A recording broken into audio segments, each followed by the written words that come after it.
Dans un pays lointain, où les plaines dorées s'étendaient à perte de vue, une terrible famine ravageait les villages.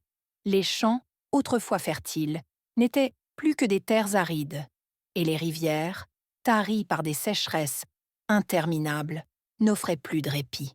Terra était un village frappé par la misère. Les gens luttaient chaque jour contre la faim. Les enfants, aux joues creuses, attendaient des repas qui n'arrivaient jamais, et les parents, impuissants, voyaient leur famille s'affaiblir. Les espoirs étaient minces, jusqu'au jour où une rumeur se répandit. Un grand agriculteur, régnant sur des champs de blé à perte de vue, cherchait désespérément des moissonneurs pour récolter une abondance de grains. La nouvelle traversa les villages comme un souffle d'espoir. Pour les habitants de Terra, cette opportunité semblait être un miracle tombé du ciel. Des hommes et des femmes, affaiblis par la faim, se mirent à rêver d'une chance de sortir de leur désespoir, de pouvoir enfin nourrir leurs enfants. La promesse de travail dans ces champs prospères fut accueillie avec ferveur, comme un dernier espoir de survie. Tous, dans leur cœur, savaient que cette moisson représentait bien plus qu'un simple emploi. C'était la promesse de jours meilleurs, la possibilité de ramener à la maison de quoi apaiser les ventres vides et faire taire les pleurs des enfants affamés. Parmi eux, un couple nouvellement marié se trouvait dans une situation particulièrement délicate. Méali, enceinte de 8 mois, attendait leur premier enfant avec impatience. Mais leur bonheur fut terni par un accident tragique. Son mari, en quête de nourriture pour leur foyer, s'était gravement blessé en chutant d'un palmier alors qu'il tentait de cueillir des noix de palme à revendre. Incapable de marcher, il ne pouvait plus travailler, et les maigres ressources de la famille fondaient jour après jour. Lorsque l'appel à la moisson parvint à leurs oreilles, l'espoir renaquit, mais une décision douloureuse devait être prise. Méhali, bien qu'alourdie par sa grossesse avancée, se porta volontaire pour remplacer son mari. Elle irait travailler dans les champs de blé, seule. Les larmes aux yeux, son époux lui remit un couteau, symbole de protection et de courage. « Ce couteau est tout ce que j'ai pour te protéger.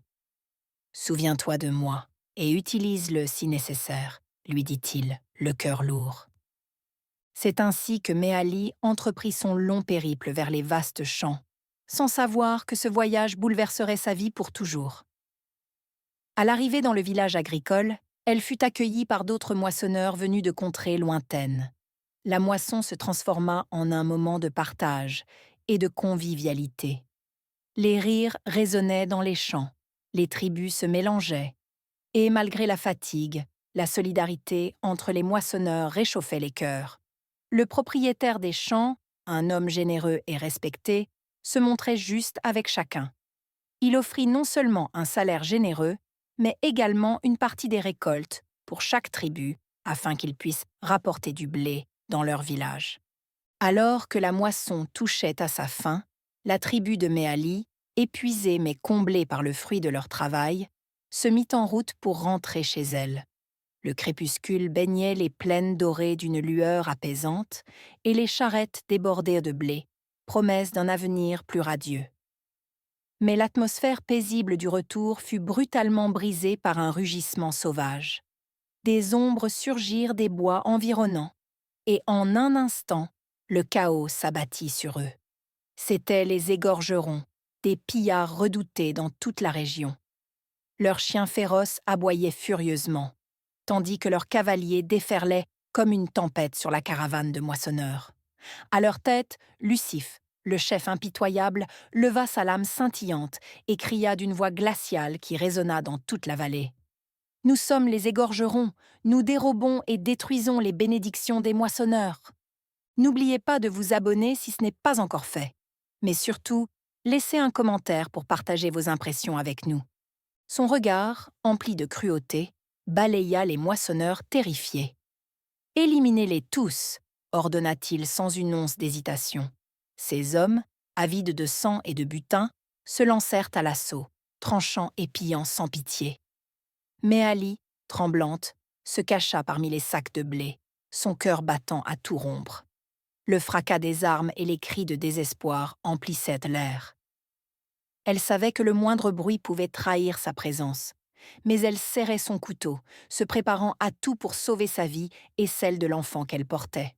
En plein chaos, elle prit la décision de s'enfuir, malgré son ventre lourd et son épuisement, voyant que les sacs de blé finissaient entre les mains de pillards.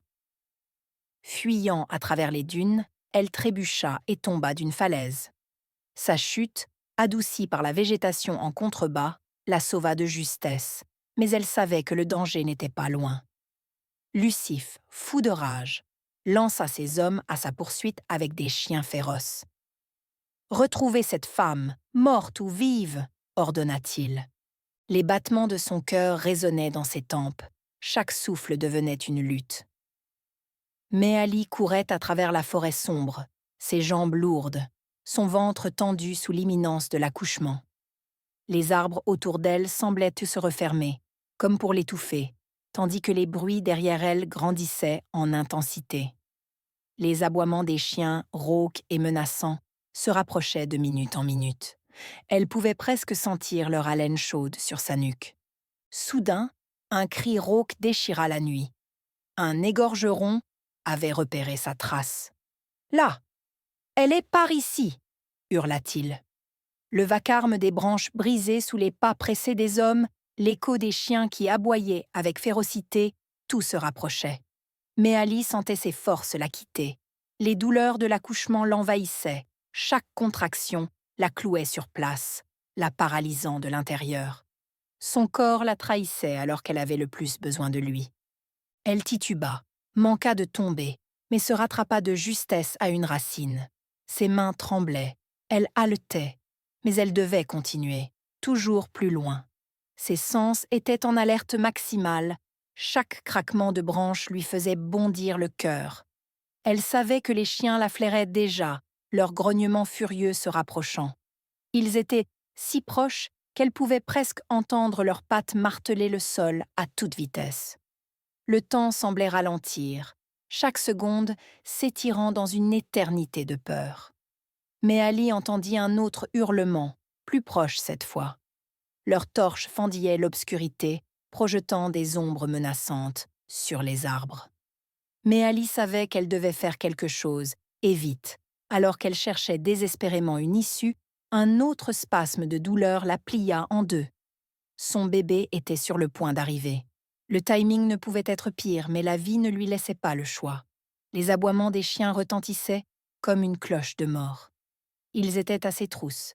Le bruit de leurs crocs résonnait dans la nuit. Mais elle ne pouvait pas céder maintenant. Elle aperçut soudain une chute d'eau au loin. Elle força ses jambes à courir malgré la douleur, ignorant les larmes qui coulaient sur son visage. L'eau rugissait en contrebas. Elle se précipita vers le bord et plongea dans la cascade glaciale, juste à temps pour échapper aux chiens. Le choc de l'eau froide fut comme un coup de poignard dans son corps déjà meurtri. Mais elle n'eut pas le temps de s'attarder sur la douleur. Elle devait survivre. Elle devait accoucher, espérant que le rugissement de l'eau étoufferait ses cris et ceux de son bébé à venir. Au milieu des courants tumultueux, elle donna naissance dans un mélange de douleur et de terreur. Mais à peine l'enfant poussa-t-il son premier cri, ce son pur et innocent sembla déchirer le silence de la nuit, menaçant d'attirer les égorgerons. Paniquée, Méali comprit qu'elle devait agir vite. Elle plaqua son enfant contre son sein, luttant contre les courants glacés et le sang qui la recouvrait. Tremblante et à bout de force, elle mit le bout de son sein dans la bouche de l'enfant pour qu'il tète, apaisant ses pleurs et l'empêchant d'attirer davantage l'attention des pillards. Le couteau serré dans sa main, elle pensa à son mari, se promettant de survivre pour lui et pour l'enfant qui gesticulait sur sa poitrine, malgré la peur qui lui enserrait le cœur. Elle rassembla son courage et, avec ce couteau, elle coupa le cordon ombilical. Lucif, fou de rage, se redressa sous la pâle lumière de la lune et hurla. « Si tu m'entends, sache que je te retrouverai. Peu importe où tu te caches, je te traquerai jusqu'au bout du monde, et aucune rivière ni montagne ne te protégera de ma vengeance. » Après un court instant de répit, Méali épuisé, croyait avoir échappé au pillard, une silhouette apparut à l'horizon, se découpant dans la lumière du crépuscule. Lucif, marqué par la haine et la vengeance, se tenait là, un sourire cruel aux lèvres. « Je t'avais dit que je te retrouverais, » murmura-t-il. Mais cette fois, Méali n'était plus seule. L'aube se leva, révélant une armée silencieuse de moissonneurs venus à sa rescousse. La confrontation ultime approchait. Lucif avança d'un pas, ses yeux brûlants de fureur. « Tu as peut-être échappé à mes chiens, mais tu ne m'échapperas pas, femme. Je vais prendre ce qui m'est dû. » Mais alors qu'il s'apprêtait à donner l'ordre d'attaquer, une voix traversa la cascade. Le chef de la moisson interpella le chef de pillard. Les moissonneurs, silencieux jusque-là, se tenaient prêts à suivre les ordres de celui qui les avait menés là. Leurs visages marqués par la fatigue, mais aussi par une détermination inébranlable. « Lucif, cette terre est bénie. Tu ne peux plus la corrompre par la violence et la haine, » déclara-t-il calmement. Lucif, pris au dépourvu, jeta un regard furieux à ses hommes. Il savait que même ces égorgerons ne pouvaient rien contre cette marée de moissonneurs unis. Un silence tendu s'installa. Envahi par une colère incontrôlable, Lucif fit un pas en avant. Mais avant qu'il ne puisse réagir, une pluie de flèches vint siffler dans l'air. Ses hommes, terrifiés, s'enfuirent. Lucif tomba à genoux, battu non par la force des armes, mais par celle de la foi et de l'unité. La victoire était entre les mains des moissonneurs. Méali, debout, regarda Lucif une dernière fois avant de s'éloigner avec son enfant. Elle comprit que, même dans les moments les plus sombres, l'espoir peut naître des cendres de la souffrance, comme ce bébé né au milieu du chaos. Sa foi inébranlable la préserva, lui permettant de protéger sa bénédiction et de survivre. Elle avait survécu aux ténèbres, et maintenant, le soleil se levait sur une nouvelle ère pour elle et pour tous ceux qui avaient souffert. Et dans ce silence, une question résonnait encore. Et si la véritable force ne résidait pas dans les armes, mais dans le courage de croire et de se battre pour ce qui est juste? N'est-ce pas dans nos plus grandes épreuves que se cachent nos plus belles victoires?